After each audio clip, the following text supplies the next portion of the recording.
সম্মানিত দর্শক শ্রোতা, আপনাকে আমার পক্ষ থেকে আন্তরিক শুভেচ্ছা।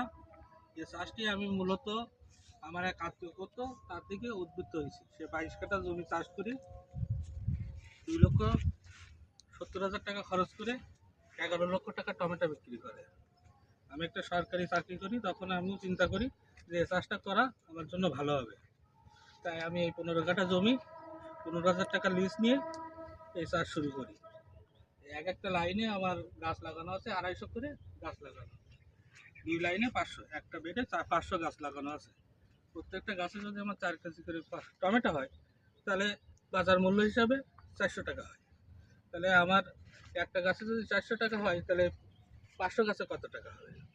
আমি টোটালে 7 থেকে 9 লাখ টাকা বেচা কিনা করবো, এটা আমার টার্গেট। এখন বাকিটা উপরওয়ালার ইচ্ছা। এটা অত্যন্ত লাভজনক একটা চাষ, যে কারণে আমি আসছি। আমি সকলের প্রতি উদাত্ত আহ্বান রাখবো, আপনারাও এই চাষে আগ্রহী হন এবং সরকারের প্রতি দৃষ্টি আকর্ষণ করব। যারা বেকার আছে তাদেরকে আই কার্ডের বিনিময়ে একটা লোনের ব্যবস্থা করে এ ধরনের পণ্য উৎপাদন মানে রাষ্ট্রের জন্য উপকার। কারণ আমাদের বহির্বিশ্ব থেকে এসব টমেটো আমদানি করা লাগে, আমরা যেন আমদানি না করে স্বনির্ভরশীল হতে পারি। এ বিষয়ে আমি সরকারের প্রতি উদাত্ত আহ্বান রাখবো।